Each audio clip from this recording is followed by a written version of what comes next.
everybody. Welcome to the Primetime One Fishing podcast. I'm your host, Captain Z. Primetime One Fishing, a place for seasoned pros and average Joes. From talking shop to talking shit, a place to talk about fishing, bust balls, all in the name of good fun and camaraderie. What a cast of characters I've got today. I've got two expert fishermen over here. We've got a great podcast for you.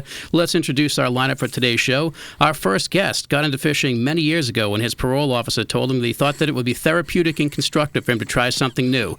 Legend has it, he was the inspiration for the character Luca Brasi in The Godfather.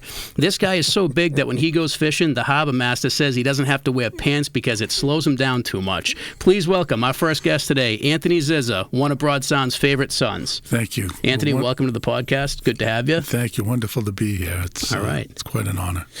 All right. We also have with us today Anthony's right-hand man and fishing buddy, his good friend Howie. And legend has it that his beard has actually caught more fish than most people have ever lied about in their lifetime. And also, as rumor has it, he was once thrown off of Amity Island by Chief Brody himself because he caught so many fish that he made everybody down there look bad. And further, I've also heard word on the street that the Save the Fish Society hired a hitman to take you out because they believe that you're a threat to all fish in the ocean the world over. Please welcome Howie Shawn to the Primetime One Fishing podcast. Gentlemen, it's good to be here. Thanks for having me. All right, great. Looking forward to talking to you guys today. So we'll get started. Get down to brass tacks over here. So you guys go way back. You guys been fishing together for quite a long time. And I remember the first time I met you was probably like mid-'90s. It must be like 1995. I remember you guys were fishing together back in those days.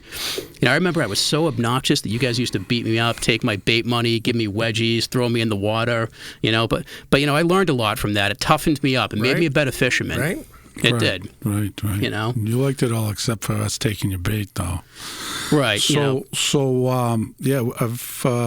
your dad was a member of the yacht club I belonged to many, many years ago, and I remember you as a little boy, and you showed an interest in fishing then, and an even greater one now. It's quite a thing to see you go this far, and you would figure you'd be better at catching something by now. But the bottom line is that it just keeps getting better and better.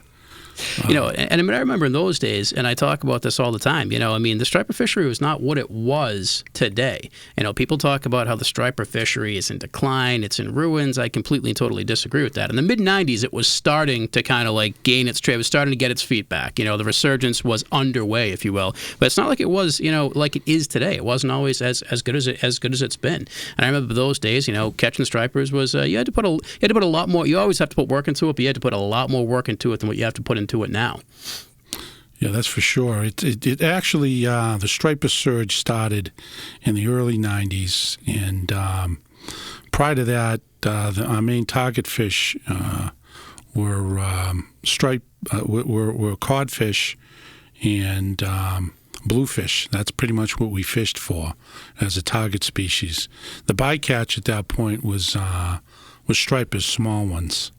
And then they became more and more prevalent. Of course, now it's very difficult to catch cod and bluefish at best at the end of the season in most cases. The most staple fishery we have here for recreational is by far the striped bass. It's a big fish that you can catch relatively close to shore, and beautiful animal. Hopefully things continue the way they have been going. We were able to catch some pretty good fish last year. It was a particularly good year, especially around Boston, as was the prior year also. There's some consideration this year about the main bait source that we use to catch the stripe is mackerel primarily, and there's a lot of restrictions in how it works in the commercial fishing industry, and he knows more about it, but they're limiting the mackerel catch now. So I'm a little anxious about finding bait this year because that's a bit of a staple for the fishery that we're participating in. There's nothing new with that. It's year to year. It's always the same thing. Never enough bait around. Limit, you know. Yeah, it's either limit, or it's just there's nothing out there to be caught. You know, where it's either you're worried about limiting out, or you're worried about just not getting anything. Right. So, we've definitely seen a few cycles of that. We have the years where the bait is so abundant you can walk on it out there, and then the years where there's just nothing out there, and you've got to basically just adapt to it and just go all artificial out there. And I think the more successful fishermen have the ability to sort of adapt between the two on a very rapid basis out there, like you have to sometimes within a given season. Well, that's a good point. It's a good point. I went from prior to us, the mackerel being as plentiful it is now. I have gill nets, and I was able to get pogies, as well as I used a lot of artificials, primarily the early umbrella rigs. And you have to be adaptable. That's for certain. But we seem to do much better with live bait, of course.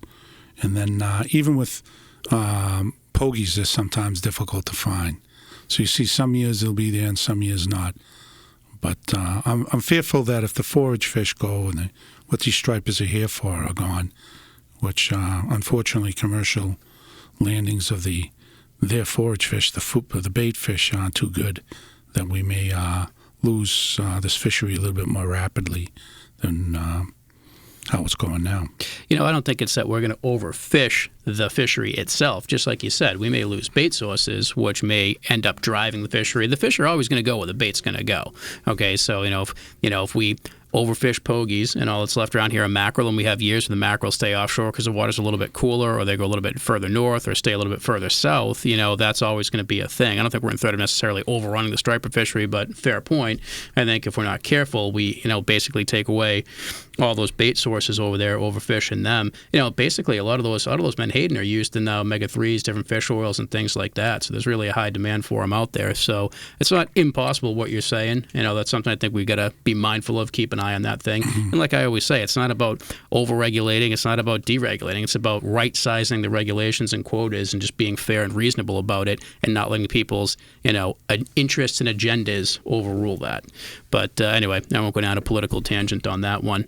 But anyway, let's kind of get started off here. Howie, how did you get started in the game over here? Well, as far as I moved out from California in '96 and ended up finding Anthony on a buddy of ours' boat, and he pretty much shanghaied me from there. I've been fishing with him ever since, and just enjoying it. Yeah, were you fishing out on the West Coast at all?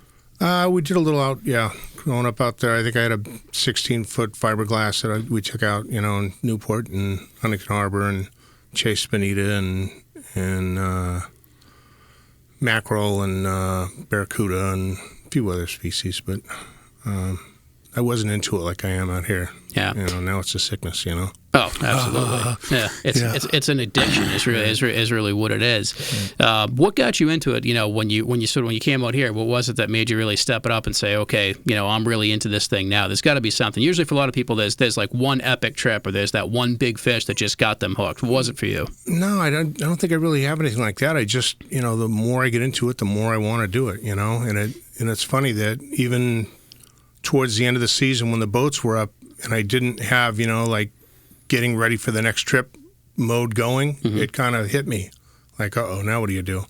I do fish for haddock and for pollock and all that off Eastman's, and later in the season when all the boats are up. So I'll keep fishing until they shut us down and start back up. I think we started up 2 weeks ago, back in for redfish and for haddock. But we had a tremendous year for pollock this year. It was insane. Yeah, you were saying that we were talking a couple days ago. Before you came on the podcast here. So you've seen the pollock fishery start to make a little bit of a comeback out there. I think a lot of things go in cycles too. Because even absolutely. The bluefish this year were a little more. They were around a lot more. At the sake of being repetitive for the audience out here, I talked about that on the last podcast. There were people a few years ago trying to start the conversation about we've overfished bluefish, and that's laughable because there's really not a commercial fish. There's very little of a commercial fishery. The table fare is not that great for them, so they're really low demand. They're a game fish. They're a lot of fun to catch, but there's really no value. And yeah, we saw some seasons where there weren't that many bluefish, and then not only did they come back, they came back in force and they came back in size. We're starting to see like consistent alligator bluefish out there right now. Yeah. And you're right. Everything does work in cycles. And you were talking a minute ago about cod. One of the things I'm starting to see out there is when you get basically, a few miles out and you start getting into the water that's like right around 90, 100 feet, like out past the lighthouse, and you get those high grounds and those ledges that we like to fish out there, drop a sabiki rig down the bottom. You're going to find that you're going to catch a lot of baby cod out there. That's definitely some sort of a cod hatchery. And what I'm thinking out there, and that's something I haven't seen really for a very long time. And my point is, I think we're going to start to see a resurgence of cod. I still think it's going to be years before that happens out there. And look, don't get me wrong, I'm not about overfishing anything. I'm about reasonable regulations for it. And if we protect the fishery out there, we're starting, you're just pulling up string after string if you want to. Obviously, you have to throw them all back. You can't harvest them. But it's getting to the point where it's like, it's not, a marking bait. And when I'm thinking, okay, maybe there's some mackerel or some herring or something down there, and it's all these baby cod. So I think that, with an abundance of baby cod that we're seeing, give it about another 5-10 years, I think we're going to see a good inshore cod fishery here again. Yeah. So just like you said, things go full cycle. It's all cyclical, But all right, Ziz, what about you? How did you get started in this? So it was your parole officer. Yeah, it's my parole officer. Before I say anything about me, Howard's kind of an exceptional fisherman. So far this year, he's caught off of Jeffries a couple times already. He's been out on Eastman's. He's caught some monster pollock. Then he comes back the next weekend. He fishes in the ice tournament in Meredith, New Hampshire. Okay, then the next weekend after that, he's off to Ecuador and the Galapagos to catch striped marlin. Yeah, so that's a good month. That's a pretty productive month out there, and we got some video and some photos we're gonna go over a little bit later. It's kind of remarkable, actually. He's looking for sponsors, by the way. Yeah, Budweiser I'm out of money, gave him right?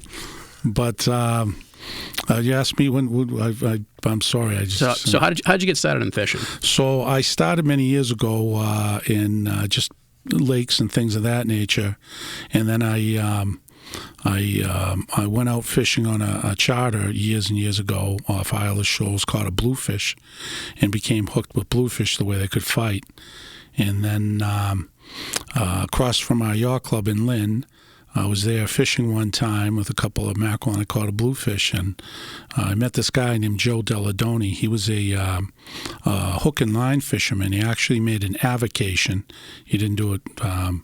It was his retirement money, basically, catching codfish with jigs commercially. And he took me out a couple times and showed me a couple things, and I learned that the fish oriented towards wrecks and rock piles, and I started a little booklet where anytime I went out in my boat, I'd record where all the divers were out in the vicinity and make it a point to visit that area after they left. And almost every single time I'd find something on the bottom. I got a couple books, one by Tim Coleman about wrecks and rock piles off of Boston. And I came adept at, basically following the divers, and they would point out where these wrecks. I knew the approximate locations. So you basically posed as a diver to get information from the dive guys. I got you. My name is John Marshall. Good thinking, yeah. The Scuba Dubas of Weymouth. And basically, we're just looking for ideas. And you know what happens, too, is when you're out there looking for the things, you can see the dive boats. If they come over to you, you usually have to move off. I have a wreck grapple. It's basically a grapple hook that's made specifically with aluminum prongs that will bend at a certain amount of stress, and it goes by the displacement of your boat, so you can just pull it off the wreck if you have to, and you don't lose it. And there's many wrecks out there where there's considerable amount of cod. Unfortunately, many of them are pretty much enveloped or boxed in by gill netters. I have a couple friends out of Gloucester, they're gill netters, and I get a lot of my cod jigs from them. But the biggest thing is that one of the guys gave me one of his wreck books, his handbook, where they just were very, very careful where they put their gill nets. And over time, through different dragger people and different types of other type of fishermen, they tip them off as to where these wrecks were. So I know where a lot of them are, and that's what I fished for initially, was cod, and then bluefish, and then in the 90s, the stripers came, and that's pretty much what we fish for exclusively now. We're going to fish in a flounder tournament here, and we're figuring to win it probably for the first time. Of course, we never fished in it before this coming spring, so that'll be something that I'd like to do. I haven't fished for flounder in a long time. They seem to do pretty well over there in Boston Harbor, like out around Deer Island, up in the high grounds over there in that shallow water, basically in that flat sandy bottom, out by the airport too. They seem to do pretty well over there in the spring and the summertime. So once it's there, I assume that's when that tournament's going on. It's in May, right? May 11th. May 11th. Peter Santini's Fish of Fanatics. Yeah, and he's got some good content out there. I don't know if it's necessarily him that puts it up or someone that's put it up with him in it, but he's been in a couple of YouTube videos out there that have gained some pretty good traction. One of them in particular, they were out there trying to target flounder. And I think when one of them, I remember they had kind of a tough day, and they went back into the Lynn Marsh over there, and that's what it took to get a flounder out there a little bit later into the season. Yeah, but, Pete's pretty good at it. He's a good flounder fisherman. Overall, he's an excellent fisherman. Yeah, that's it. Yeah, but he's got a pretty good shop too, and so that's pretty much where I'm at now. I'm looking forward to a big season this year. Yeah. No, I hope it's going to be a great season this year. We've had some pretty good years. Things do tend to be cyclical out there, but the biggest thing is just getting time in the water. That's really all it comes down to. You put the time in, you're going to probably do okay. And things average out. Sometimes you're going to go hot at the beginning of the season, then go on a little bit of a cold streak, and then maybe finish stronger, vice versa. But it's all just really about putting the time in. And just like you said, as long as we get the bait to stay where we need it to stay, we're going to do pretty good with that. So hopefully we get a good run of pogies and we get the consistent mackerel and herring like we typically do. And hopefully we'll do okay this season, God willing. Our network is prayers. pretty strong too. Yeah. So that's the biggest thing I learned many years ago. You catch the fish the night before. So because of our network that we have together, you're included, we have a pretty good idea where everything is before it even happens. It's a funny story in that. I think I might have mentioned this in one of the last podcasts. I remember when I was a little kid, when I first met you, and you guys had your areas that you used to fish. And I'd say, hey, where'd you catch this one? And you said, yeah, we got this one at the Holy Land. Yeah. And nicknamed the Grinder. Right. And I'd be like, the Holy Land? Like, I'm looking on chart supplements, and like, the Holy Land. I'm like, where is this thing? In Israel or something? Like Jerusalem? Like, I don't know. The shark fin. Right. You know where the shark fin is? I know where the shark fin is. and that's what inspired me to, all right, I get what he's doing over here. I get your charts on the boat. But those days were a little different. We'd go get a tote of herring and just sit there with a grinder and just put out a cloud. It'd be like a barbecue out there for the fish. And we never moved the boat. Yeah. And sit around and listen to the traffic, with all the people on the highway and just laugh. Well, and that's the other thing too. This is back before cell phones. So we're talking in the mid to late '90s. Everybody was using the radio, right? And then I remember, that was when I was young. I was just learning this thing. So people have their nicknames of different spots. So they can't say, hey, listen, I'm 500 yards east of the BG right now. They're not going to give that away. They're going to take something. They're going to have a code name for that spot. I think the code name for exactly the spot that I'm talking about. It's a none too flattering part of the male anatomy that we call it. Sure. But yeah, they have that. Okay, so they've got the code names for it, and then then people would give disinformation. You remember the disinformation campaigns that used to go around? Oh yeah, guys on the radio would say, "Hey, I'm over in Boston. We're doing real good," and everybody'd fire up and head towards Boston. It worked for us a lot of times. So, another thing Peter was telling me at one point is if everybody's in your spot, you just go out with a big bag of popcorn, a little bit offshore, just big circle, drop the popcorn out on the water. Seagulls that start coming to get the popcorn, look like a blitz. Perfect. Get rid of everybody. So that's a great idea, isn't it? Yeah. That's what I like about doing this podcast is, you hear the stories like that, the legends from yesteryear. Legend. You had one of them in here, Ed Wilkish, Captain Ed. Well, we didn't actually have Ed on the podcast, but what we had was me and Steve took a little field trip to Ed's basement, and we're going to be putting that video up pretty soon. Have you been down to Ed's basement and seen that thing? No, but I know about him, and I know how, he's legendary. He was one of the guys when you needed to find something, you'd look for him. Tennis Ball was the name of his boat. Tennis Ball? Yeah, that's the name of it. And the guy was sharp. If you can find Tennis Ball, where Tennis Ball was where the fish were. What's the backstory on the name of that one? I don't know. I have no idea. Yeah. He's an older gentleman. You can ask him, but he's. The guy's quite a master.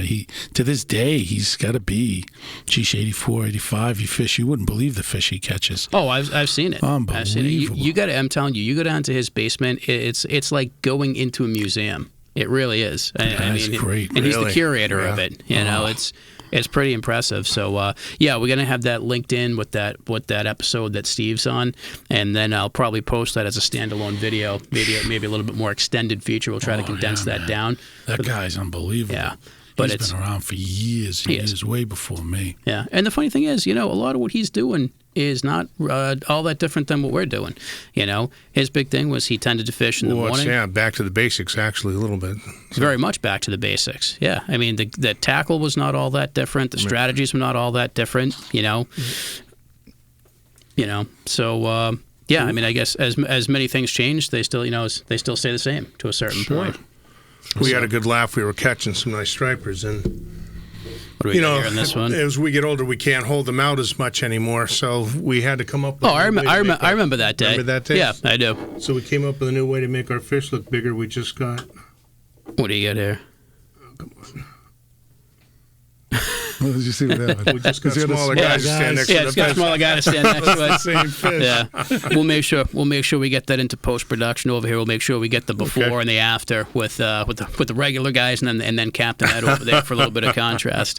Guy's incredible. He is. Oh, I mean, world class fisherman, no question about it. And definitely Steve's benefited a lot from his tutelage too. You can see that Steve is pretty much a clone of what Ed's put out there.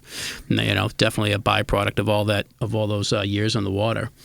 So, all right, so we kind of covered how you guys got your start in the game over here. So let's talk tactics, techniques, strategies. What do you guys like to do? What's your claim to fame out there? What have you noticed works for you? What's your thing? So we'll start off with you, Howie. What do you got for us? So one of the great things about this is you meet a lot of cool people while you're fishing. I've been hanging out with Bobby, and I've never fished with outriggers before. So for the last couple of years, I've been fishing with him, learning that.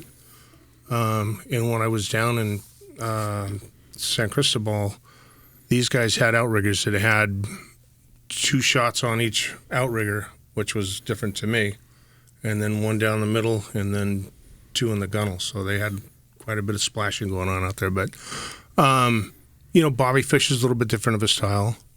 He likes to troll a lot. And like you said, when the bait's not around,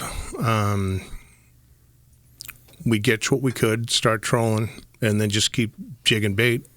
One of the things I learned, I never really would have thought of jigging bait while you were trolling. Yeah. And we do it all the time. He makes it look easy. That's the thing, because, when you're trying to troll and you've got a couple of sabikis out when you're trolling, I'm not saying it can't be done, but you have to know what the fuck you're doing. What you're doing. Yeah. I mean, it's doable up until the point that it's not doable, but Bobby's made that work good. You got to have a good crew for that. That's the other thing, too.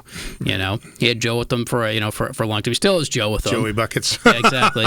But he's got you out there with him a little bit more now. Yeah. And that's the biggest thing, is you just have to have a sharp crew watching those lines. So yeah, me and Steve have come to call that the lost bow. Start trolling for bait, get a couple on, throw a few out, keep trolling for bait, and just keep on repeating the process. Yeah. And then he eventually gets to a point where he says, all right, the live well's full enough. Now we're just going straight baits. Right. And he puts a pretty good spread out there too. He fishes 4 to 6 lines, depending on what the conditions and what the crew are going to allow him to do. Right. And that's been his thing. And I've sort of adapted to that too, because I've seen the success he's had with that. And I used to say to him all the time, I said, Bobby, he'd always tell me, you got to get out there and troll, you got to cover the ground out there. And I said, yeah, but listen, I like to just find my spot and drift. I know. But he said, the problem is you got to be covering ground. If you land on them, that's great. But what if you don't?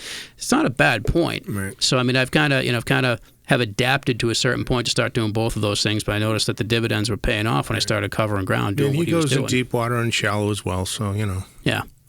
Seems to me he has more success in the deeper water, And I'm using that term loosely because I'm sure we have a lot of people that are, fishing like legit offshore, fishing a lot deep. When we say deep around here, we're talking 90 to 100 feet, basically getting, probably 6-7 miles out, right. Put that into perspective over there. But, shallow water, by contrast, would be probably somewhere around 10 to 30 feet, right. But he does well in both, but I notice he does a little bit better when he goes out a little bit deeper over there, and that's definitely his thing. So you've kind of adopted sort of the same concept and started doing the same thing yourself. That's sort of been what you've been doing?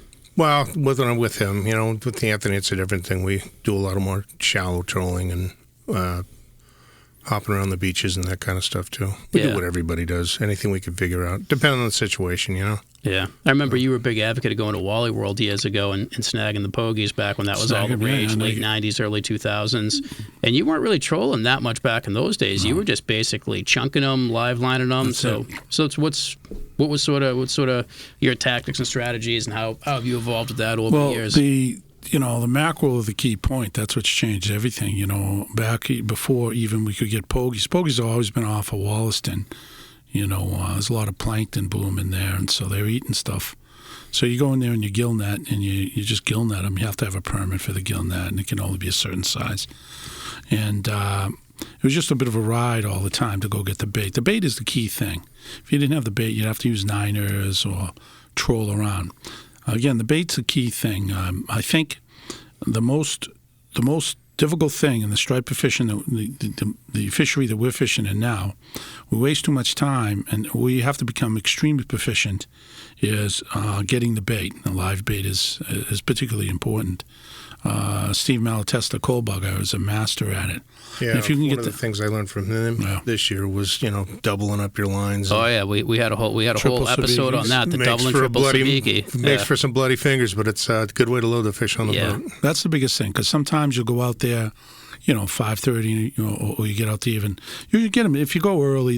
The fish are up to the top, and you can usually find them fairly easily. But once it gets into the day, the sun comes up after sunrise, they become a little bit more difficult to find. The triple sabikis work. You have to be a master at them because it catches everything, including everything.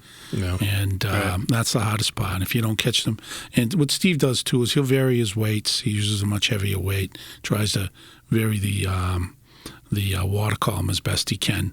Many times you can't find mackerel on your fish finder. Some people believe they can. I think they can certain times, but they're moving so quick, and I'm uncertain as to how much air they got in their bladders to pick them up. So it's more of a feeling type thing. Go over the underwater shoals or on top of an underwater precipice or something where you think bait might accumulate. That's where I find them. But the most difficult thing that I find now, if we don't get the mackerel, it makes for a completely different fishery. Then you have to troll. Yeah. Or you have to use frozen bait. Also, Howard works for a company called Channel Fish in Boston, and they East Boston, and we're able to access bait in certain cases where we can grind it up and put out a chum. We're going to try to use a heavy chum slick in our flounder efforts this year. But that's a secret. Yeah, that's a secret. Yeah, you're gonna get the chum pot going down the bottom. Yeah, okay, yeah, and then you put the balloons and just let them on anyway.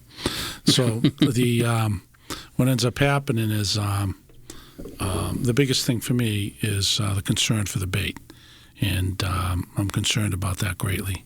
Again, we have a 20 limit per person for mackerel on the boat. That's never a problem, but I think there's going to be further limits, and unfortunately, it may be difficult to get bait. I know the commercial boats aren't finding anything right now. But that's par for the course this time of year, though. That's really that's bad. Not unheard of. It's not unheard of, but it's really bad.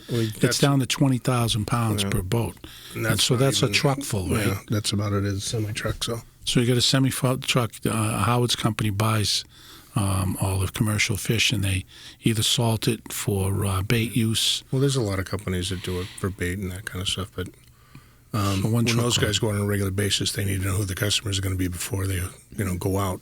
So if they do catch, they're not looking for people to sell it to. Yeah. So translation here, if I can take out a long position on Niners if they were publicly traded, could probably do pretty well with that over there, because it sounds like it's going to, if it turns out that it's going to be a tough season on bait, you're going to have to rely more on artificials, which over the years, you've seen the lure bag that I have and the arsenal that I carry on the boat, different color schemes and everything. Like, you give me some good gear too over the years too, so I've definitely adapted with that. And when those days you can't find the bait, you just got to go with the artificials and take what the situation to give you. The successful fisherman will improvise, adapt, and find a way. And that's kind of like what you're saying. It seems you've adjusted your strategy over the years. I remember you never used to troll. No. You were a strict live line chunk guy, and we just used to sit off Nahat and drop the anchor and sit there for 6 hours. Wait till the fish came to us. We'd grind 150 pounds of herring into the ground. In 3 6-packs, yeah. 3 6-pack. We run out of. playing the tunes. It was a lot of fun. Yeah, what did you run out of first, the six-packs or the Harry? Usually about the same time. Right, yeah, about the same time. Right. That was really good in those days. And this year will be a big year for you, too. You got this new Suzuki's all broken in. Yep. So it should be very productive for you. You got everything down. Oh, yeah, no, I mean, effectively, the Primetime 1 is going to be almost a brand new boat, as close to a new boat as one can have without having a new boat. We've got 2 new engines on it. I've got Geo from All New doing the so the engines, by the way, they were J&W Marine up in Salem. Those guys did an awesome job. Yeah, great customer service, good products that they have up there. The best. Could not have asked for a better experience. Those guys saved the back half of my season last year. Jay and Walter. Yep. No, fantastic guys. No, they did very good. In fact, I ended up actually keeping the boat with them for the winter and having them do the spring maintenance on it. Perfect. And that worked out really well. So 2 brand new 300 horsepower Suzukis on it. Then got Geo. He's redoing the entire cabin, new upholstery, new curtains, new headliner inside the bathroom. Also had last year, if you remember, I had CJ from Hooked Up Customs. He redid the floor. He put that cool little thing on the table over there, the logo of the boat. So it's got Looks that nice. On it. Again, Gio's doing not only the cabin refit, he's doing a whole electronics makeover. So we're going to have I've got the 9-inch Garmin up top. There's going to be a 12-inch Garmin built into basically the helm now. Which model? 86, the 12-inch one, 86 XSV, I think it is off the top of my head. So spent a lot of money there, man. Yeah, I spent a pretty penny on it. New car. So it's new cabin makeover, new engines, new electronics. It's got dual units on it now. It's going to have a track pilot, 18-inch closed array radar. So like I said, I mean, this is about as close to a new boat as one can have nowadays. It's a nice boat. I'll yeah. tell you. Oh, it's a great boat, and it's a Grady too, no less. So, but like you said, I mean, the boat is, the boat was always a good boat, but it was just getting to the point where some things needed to change on it. So it's about keeping current with it. You got to spend the money on it to keep it up. But just like you said, keeping up with the boat. But also, I'm going to start venturing offshore with that thing this season. I'm planning on tuna fishing. I'm planning on making a couple of trips. I sit down at the beginning of every year and I look at the perfect world. Okay, when can I get out there? And I like to budget for maybe 6 tuna trips per year. It doesn't mean I'm actually going to do 6, but that's what I'm going to try to start doing. If it's 6 means, I like to look at this in the sense that if I plan 6, I can probably get 3. Well, why don't you could also rent a slip in Gloucester. Well, yeah, and I plan on going up there for a couple days this summer. And then you could do it if you want to go in the southeast. You can go down the Cape, down the Cape and Provincetown. Well, you figure if you go to the southwest corner, you're basically right on the doorstep of Provincetown, right there. So why not? Yeah, you could go there. That's nice in the summertime. You could stay in your boat. Yeah, and that's what a lot of guys. Barrasso does that. Paul. Yeah, he does that a lot. And what I'd like to do is get a bunch of guys from the yacht club together and actually make some tuna trips. Just for the sake of first few times you get out there, you have some other boats that are in striking distance. When you're getting out in that area right there. It's tiring too. Yeah, it takes a lot out of you. You got to get a good crew of people with you too. And specifically, I'm just looking at target small ones this year. I'm not going after giants. So what I did was I actually had two custom 48-inch spreader bars built last week at Fisherman's Outfitter. You've been up there quite a bit to Fisherman's Outfitter. Yeah. Joe does a great job. Really good quality stuff up there. So basically my strategy is just get out there, drag the spreader bars around a little bit, try to run 3, maybe 4 lines out there, get a nice little array, and just see if I can target the small ones and take what I get. How about we get 300 pounds of herring and just grind it up and chunk the hell out of it? I'm not unopposed to doing that. We're going to have to take Barrasso's boat for that, though, because he's got the swivel holders in the 130s. You start doing that, you're going to start getting into some. Although, who knows? I'm out there trying to target a football. Watch, your first time at bat, you end up getting a giant and you lose the thing 10 feet away from the boat. 10 feet. Yeah. You wouldn't even get it that close and yeah. Yeah, but no, I mean that's You start targeting those heavy duty fish. You need that heavy, I'm just fishing basically a pair of 50 wides out there over there, just hoping just to maybe land a 100-pounder. And if I do that, because I'm starting off. All the tuna fishing that I've done is all on other people's boats. Right. So I'm starting to make some runs now, on my boat out there. So I want to start small with that. And if I got 100-pounder this year, I'd be thrilled with that. So like you said, starting small. The key thing to becoming successful in any of this is doing it. Have you adjusted your schedule? So my schedule is going to be a little funny this year, because as you know, I get some things going on at work, some good things kind of moving up in the world. But what's happening there? You're going to be a captain? Yeah, they upped me. Yeah, they were Congratulations. they upped me. They moved me up. They made me capo over there. Well, So what kind of 737s? yeah.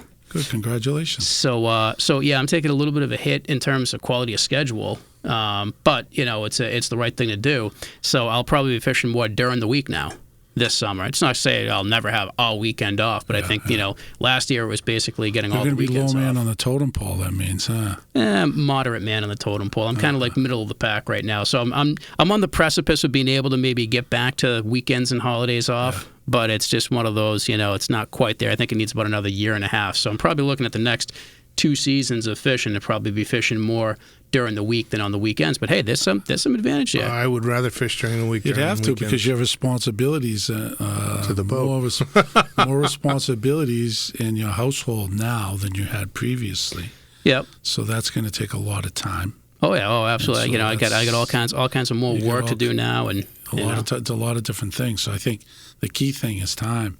Yeah. I'll be turning 65 in October, and I figure, well, so if you were an airline pilot, you'd have to retire. Exactly. Right. And I figure, well, the current administration we have here politically, I could probably retire 85 maybe.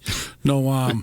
So I'm thinking. Well, if you got an OnlyFans account, I mean, maybe knock that down to 75. Who knows? I don't know. The geriatric thing doesn't do it for me. It doesn't have to do it for you. It just has to do it for your fan base, the people paying your bills. Just pay me, yeah. Right? Like old stuff. But so we'll see how much more time I can put into it. I'm looking forward to spending a lot of more time on the water. That's the key to everything. And going forward. I'm hoping Howard's schedule lightens up a little bit too. He used to have when we fished years ago, he had a much more flexible schedule. When now it's a little bit more difficult. But we have a lot of resources available to us between our network, our availability of baits, right, and just our network is a key thing. I mean, we know everybody. We got probably about a good, just where we're at, just at the yacht club. We got probably about a good core of 8 boats that are really legit fishermen. There's a few of them too that are up and comers that are on the horizon. There's a couple people knocking on the door of being really good. They're getting there. Well, so. I think I agree with you. I think none of us are the best, but we know who they are. We know people much better than us. And 100%. We just keep getting better and better and better. I mean, the commercial guys out there doing it for a living. You got the one of the best guys who can tube and worm, and that guy, Carl. I've never seen anybody drag a tube and worm and be so successful as him. Yeah. And so there's some people out there with tremendous technique that have the ability, the means, to just go out there and absolutely kill them. I feel kind of bad that we're still taking stripers for there's a commercial season. I think it'd be better if we didn't have a commercial season. I know I shouldn't say that because probably a lot of people commercial fish, but nobody really, I don't think, does it as a vocation. It's more of an avocation than anything else. Yeah, it's more of, the money that you make off of that. To be profitable in that, it'd be almost impossible. It's almost, I'm not gonna say it's impossible, but it's close to it. Yeah, you could make maybe 50, 60 grand a year. In the summertime, that's if you're really, really good at it. But that's the deal. Set that $50,000, $60,000 a year against what it costs you to run your boat. Forget it. Okay? And it depends on the size of the boat that you're running and everything like that. That's running the thing every day. Okay. And it's tough. It's tough. So it's, to actually really be able to turn some sort of like legit, cash positive revenue out of the thing is really tough to do. I always tell people it's one of those things, if you make back your gas money for the season, consider that a win. Yes. You did great right there. Look, my thought process, I think there should be a commercial season. And I think that, we got to protect the fishery out there. Okay, and I know I'm going to probably get heckled and get a lot of shit with, you think we should protect the fishery, we should also have a commercial season? Yeah, I think there's ways to go about this and have the best of both worlds out there. But anyway, I'll save that for a whole other time out there. But just like you said, biggest thing, I know we drifted off point here, it's getting out there, it's repetition, and that's really what it is. It's trial and error. I've gotten, I've improved my craft over the years by just learning the hard way. You know, and speaking of what you said a second ago, I mean, you know, I'm pretty good, but I'm far from the best out there. I mean, there's people out there who, on their worst day, would fish circles around me backwards on my best day, and I have no problem admitting that.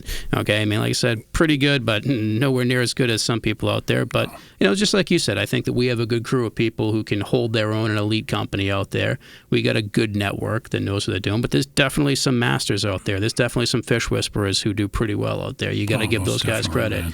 You know, John's one of them for sure. You know, he does really well out there with it. You know, so yeah, there's definitely some people. But yeah, you got to get out there. Just got to get that time in the water, and hopefully we're going to be able to get there. Hopefully the weather cooperates this year.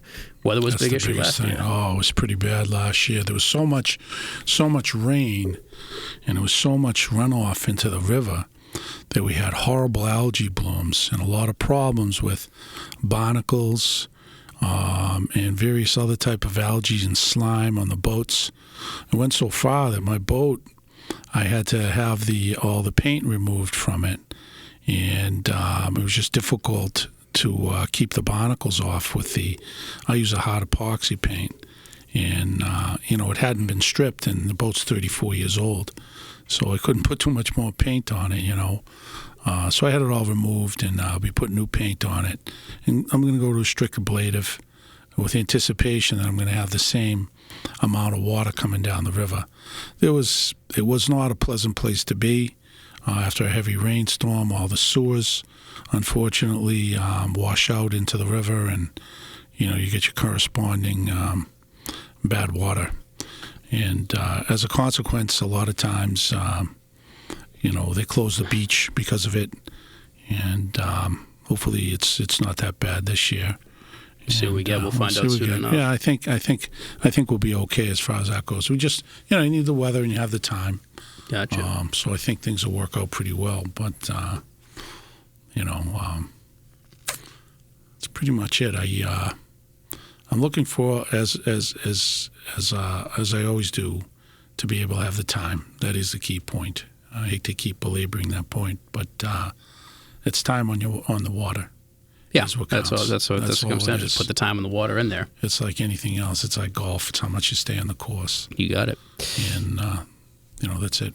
So, Howie, you just came back from a pretty interesting trip here. So we'll segue over to that right now. So bring us into this one over here. Let's make a nice little transition into some fishing down in the Galapagos. Lay it on us, Howie. So one of my things on my bucket list of things to do since I could remember was to go catch a marlin. Not a lot of marlin around here. And then talking to Chelsea Peter, Creek, they got a few. Yeah. You know? Heard they actually caught a swordfish in the canal there one year. In Chelsea or in the Cape Cod Canal? No, in the Cape Cod Canal. Yeah, you know, that's always been a thing. There's always, you know, legend has it that the billfish do run through there, and I mean, I've heard that, and there have been people that have validated that's been a real thing. Mm-hmm. But you were saying? So I was talking to Peter Santini over at Fish Fanatics, and he does charters down there. And he said, "Why don't you come out and we'll get you a marlin?" I said, "All right." So we ended up going out. We left Boston, went into Miami, and then flew out to Ecuador. Spent the night in Ecuador, and then flew out to San Cristobal. And I was like a little kid, you know, going to Disneyland. It was so funny from the minute that we got there, you know, to watch the sea lions laying on the sidewalk as you're trying to walk by them. You know, they have total control of the place, you know. Right. The place we stayed at was right on the boardwalk. So when we left our room, we'd go right down the pier, got onto the dock. They'd pick you up in these little skiffs and take you out to the boats that were out on the moorings.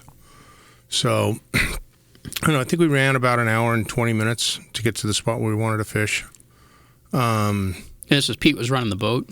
So it's kind of funny how they have it rigged out there. Peter's a tour guide. Not the tour guide, but he runs it. They have two mates. They have a captain that they hire for their boat, and then they have an observer. So I think what the observer kind of does is supposed to be part of the tourist thing that, you know, if you're going to be out in their properties, you have to have somebody from the island with you. Okay. So, which I didn't really understand, but anyway, they were all good people. We had a lot of laughs.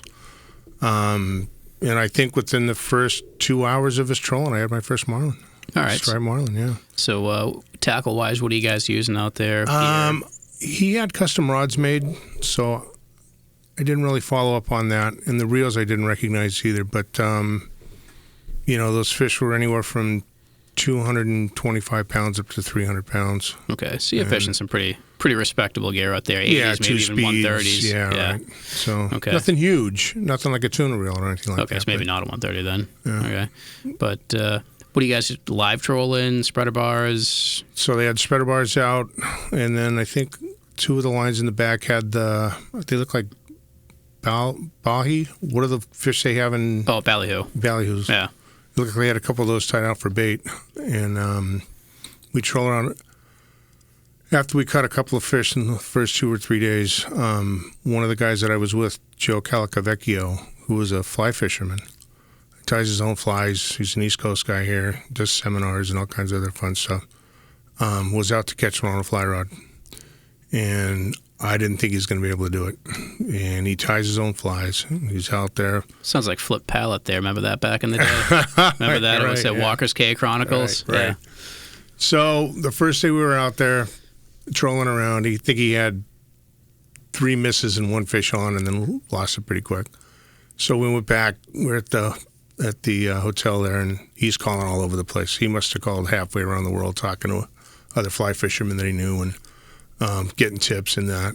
And then sure enough, I think on day 4, he ended up catching one. It was beautiful. It was fun to watch, just totally different. Imagine. So that's an art form. Fly It fishing's is. not, and it's it is. And I think they're trying to gear themselves a little bit more towards some fly fishing people because there's a market for it. oh yeah, Yeah, I can see that. He told me that he believes he's one of only 100 or so people who've ever catch a That have actually caught a marlin marlin on a fly that rod. size on a fly rod. Wow, that's pretty impressive. It Pretty is. impressive. I mean, here I am. I've never caught a marlin before. No. This guy's catching one on a fly rod for fun. Tip, It's got to tell you something, back. So I understand you got some pictures over here. You get some video, a little show and tell over here for the audience. What do you got for us? Fire them up. All right, we'll let the pros come in here. Videos here. And Okay. The rest are all the All right. So just open those up. So everything we caught out there was catch and release. That was just a school of bait fish. Look sideways. It came out, and it was pretty curious to see some of the things that were swimming through there. You'd see shark fins blowing through and all kinds of interesting fish in the water. Yeah, I think the sound over there was. I don't think there was much to that one other than I just threw it in there. Cool. Yeah. Wow. You want us to just kind of toggle through from bottom up, kind of work it that way. Yeah. Yeah, we can work it. Get a little underwater. Would you get a GoPro over here? They did everything on GoPro. Whoa. That's the Yes. actual fly fisherman right there, Joe. All right. I like the Suzuki engines. Everything out there was Suzuki. I like the black and the white. Every motor I saw out there was a Suzuki on an Wow, outboard. look at that guy. Look at this. This is like something On you a expect to see like on like fly Nat Geo or something. Right. Do I need copyright? And they- What have you for this? I mean, this is like something you'd see like in a legit production. But here. they set it to music. It was pretty funny. The guys did a great job. Like I said, they were. One of the things that we did is we had caught a bonita out there, and they ceviche'd it. They cut it up and put it in lime. Yep. Put it in the cooler, let it sit, cool off real good, and we had it for lunch with beans and rice, and it was awesome. One of the best things I've eaten in a long time. You ain't getting any fresher than that. No. Right? No. So caught and released all the marlin, but we were able to keep a couple of Dorado and a couple of bonita, but we basically gave those to the deckhands. Okay, let's see what we got here. There he is. There's Howie. So there's sound of that. I don't know if you can turn that on. But Yeah, post production they'll grab all that. okay. So, there we go. Okay. See, look, yeah, those look like maybe 50s right there that you're Right, fishing. reels. Yeah, Look at this. it's nice. Oh, look at that. It was so cool. We had a couple of hookups where we had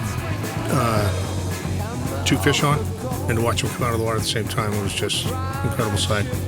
Yeah. And, just like you said, this is a bucket list trip. I mean, this is something that, you don't get to do this every day. This really is. I mean, just the logistics of getting into the Galapagos, let's start with that. So, It's part of why it's a bucket list trip. I would think that would have been probably the only downside of it is the flight was, 24 hours from door to door. Yeah, give or take. That long stretch there from Ecuador out to the Galapagos, that's well, from Ecuador to the Galapagos was 620 miles, I think they said. That's it. I would have guessed a little more than that. We were up in the plane for, 2.5 hours, I think. Okay. Wow. That makes sense? Yeah. As a pilot, that it's a little sketchy because you don't have too many alternates out there. You're basically in standalone territory out there. So that airport wasn't all that huge, and no, it's not. So it was funny to see, like when they brought all our bags out and put them out for customs. They had the dogs go through and sniff all the bags. I thought that was hilarious because I'd never seen that before. No, that's got all the security with all these detectors and and radar or not radar, but you get the gist of what you're saying. It's the stuff that you don't really see as a passenger because you're not going to these remote airports too much where you're walking out there on the ramp, walking across a runway to get to your hotel. Right. So. Jen, I just flashed back to Steve Martin, Planes, Trains, and Automobiles as I said that. But so what else you get? You get some good pictures. I think we saw all the video over here. So we got a good shot of the marlin here itself anywhere? So we didn't really take the marlin out of the water. So everything's on the side of the boat. I think so. Okay. There should be another short clip in there. I'm not sure if that's the one I sent you or not. Okay, let's see. But the birds are pretty cool out there. Yeah. Okay. Kind of. Don't worry about the time here because in post-production we can kind of just edit around all this stuff right here. I'm trying to put the right pictures to the right words. I guess so. All right. So what do we got? There's one more video, I think, right? Yeah, there should be. Which one? I get 3. This might be the last one I gave him. Okay. Here, I'll just bump up to this guy. Okay. This is the ceviche we're talking about? Right there, yeah. Okay. We ate like kings out there, and it was short money, too. For the trip, breakfast and lunch were included. They fed you on the boat, and they fed you we ate dinner in a small restaurant above, overlooking the bay. It was beautiful. Yeah, it looks like a nice little meal right there. That's not a bad deal. Breakfast and lunch included. Yeah. How long were you out there for?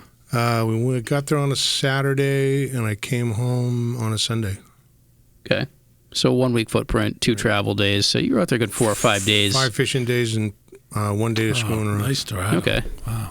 Nice. Yeah. Is it a mahi? Yep. Yeah. Yeah, I said Dorado. Yeah. Nice looking fish. It's a shame we don't see those up here too often. Right. Right. But definitely see them a lot down south, though. How many of those do you guys get? We ended up with 2 of them. We weren't really targeting them. We were all pretty much going for the marlin. We spent a lot of time fly fishing for them, so that kind of cut down what our total could have been as far as marlin goes. I think I ended up with 6, and Joe ended up with 4 or 5. So that's what you're talking about right there with the seals kind of domineering everything. Yeah, it was funny. Every morning we'd be sitting there having breakfast, and you'd see a guy out there with a bucket and a line on it. And he'd dip the bucket down in the water, bring it back up, and then wash all the seal poop off everything that was out there. What a job. I applied for it, but... Well, they told you not enough experience. Right.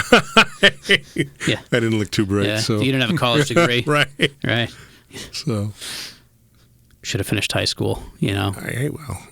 Ooh, there you go. This looks like a nice photo right here. Let's see if we can get this whole frame.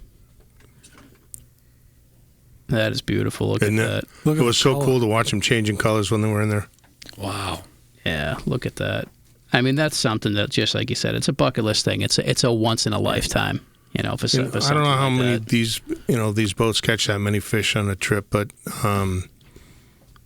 even the local boats around here, I don't know if they catch marlin on a regular basis like that, but it's unbelievable. Yeah, I mean, I don't know how that goes. I mean, I would think, that they've gotten pretty good at it. Right. Yeah, but I don't know knows? if the volume's there, because, like I said, we could have caught a lot more fish if we'd have stayed conventional fishing.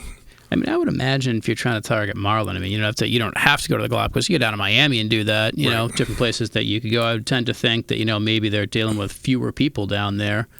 And maybe there's not as many people relative to maybe not as many fish. I mean, who knows? I'm just kind of shotgunning that, throwing that out there as food for thought. But I think there was only Peter's got 2 boats out there, and then there was one other company that had a boat out there too. So it's nice little shard here. Is this a different fish? Yeah, different marlin. Okay, so this was 2 of 2 on this one. Must be, yeah. Okay. Where were you finding them? Just finding them on the scope or bait schools? Those guys could see them off of the bridge on top. All right. So they were looking for birds. Yeah. So these things were feeding on the top. Then they were banging. Oh yeah, you could see them come right up behind the boat. Okay. What, they just like crash the spreader bars or crash the surface bait? Yep. What were the primary bait they were going after? I think it was the wahoo there, not the wahoo, but the ballyhoo. Right. Just schools of those. Yeah. But they only came in with a Mahi. little cooler full of them. It wasn't like there was a lot, Yeah, I mean it's a fishery I know nothing about. I'd like to maybe play my hand in that one of these days. I would put a bluefish up against it any day of the week to beat it up. I mean, they were nice fish to catch, but it seemed like he gasped pretty easy. But when you're using the reels that we had too, that would have, put some heat to them. Overpower them, right? Yeah, I would tend to think so. You guys look like you're using some pretty serious gear there. Such beautiful fish, these mahi. I've come to really appreciate those over the years. But you look like you had quite a trip down there. You definitely didn't eat did. Though, huh? You didn't eat the mahi? Yeah, I guess it's supposed to be pretty good eating. Yeah, I've had it before. Yeah, that's what they say. Throw it on the grill. A lot of fish tacos, I guess. Apparently, people put those fish tacos quite a bit. So, all right. So I think we've had a pretty good talk here today. Anything you guys want to sort of wind up with here? Any sort of parting words of wisdom? Any stories? Any fish tales? The one that got away that still haunts you? Any wisdom to pass on to the audience over here in Primetime Nation? What do you got? I don't have too much, actually. We hit upon quite a few things. I hope, again, we have a successful and safe season. As I said earlier, it's just your time on the water is the biggest thing. Not going to not do anything different than I did before, or I'm not intending to do anything different as far as my boat goes. That's pretty much it. Well, it's kind of funny to see where the fish kind of hung out through the years. They were in different areas at different times. I remember when the 7 can was hot, going into Lynn there. And then it was Seal Harbor was hot. And then this year was on the other side by Egg was pretty good too. So it's funny to see where they go and where they hang out. It amazes me sometimes how many fish will sit in an area like that, and they're not talking very deep water either in most of those cases. So. No. Especially in the 7. I mean, you're in there on low tide. You're lucky to get 7 feet of water on the 7. And that's as long as you're not bottomed out on the rocks out there. Right? Even seals the same way. The seals there. The seal. And that's another thing, too. I mean, we're starting to see a lot more seals up here. And it's only a matter of time before we're going to start seeing more great whites. They're already out there. I mean, it's not, it's, and people think, great whites don't venture up this way. I saw a big poor beagle, when we were just off of Nahat. And that could Cold saw him too. That could be another thing that could make the fishing a little bit dicey. I mean, you saw that viral video there a few years ago. That striper, someone's trolling, got a decent sized striper. Great white comes up and just grabs the thing. I mean, they're out there. That'd be kind of cool though. But the seals, they cause problems. The seals around the fish won't catch anything. A thing that I saw this year that I have never seen alive. Okay, but I saw one this year. And I think because the water's so warm, actually, last year, a sea turtle. It was about the size of maybe a trash can cover, a little smaller than that. It's right off Nahat. And it was eating some vegetation off a lobster pot line. And I was quite impressed by it, actually. I've never seen one. It was a small one. I saw a bigger one. Really beige, almost white in color. It was kind of strange. You sure it wasn't a baby whale? No. Baby wheel? No, it wasn't. I saw the poor beagle, which I'd seen fins before, but I saw the whole animal. It just sort of rolled over on its side. Yeah. Trying to get Well, some. they had those two poor beagles go up the river right by the yacht club a couple that years died. ago. The one Yeah, that was the died. two of them they had go up there. You know, so I mean, there's definitely some stuff out there. You know, so I mean, I think that's another thing too that also kind of is a factor with the bait. You know, I mean, seals are around. Seals are not only eating the bait, they're also eating the things that eat the bait. You know, then you get poor beagles that come in there. They'll eat the fish. They'll eat the bait too. So it's a very complex system out there, to say the least about it. I think more so than what a lot of people give it credit for. But like you said, hopefully we get the bait, we get some good weather, we get a good season. Hopefully everybody's safe out there. That's the biggest thing. I want everybody to be safe out there. I want everybody to catch fish. I want everybody to have a good time. Yeah, everybody to get along out there, share some information. Let's make this a fun experience. But hey, the good Lord willing, it'll be a great season for everybody. So I think we covered a lot of good ground here, and I'm looking forward to getting out there and seeing you guys in the water this year, sharing some good information. So, Howie, great to have you on. Anthony, thanks for coming on. Thank you. Ziz, Thank you. good to have you with us. Thanks. And Primetime Nation, thanks for tuning in. We'll catch you in the next podcast. Make sure you guys hit that like and subscribe button and hit that little bell notification too, so you know when I put some more content out there. And we'll see you next time.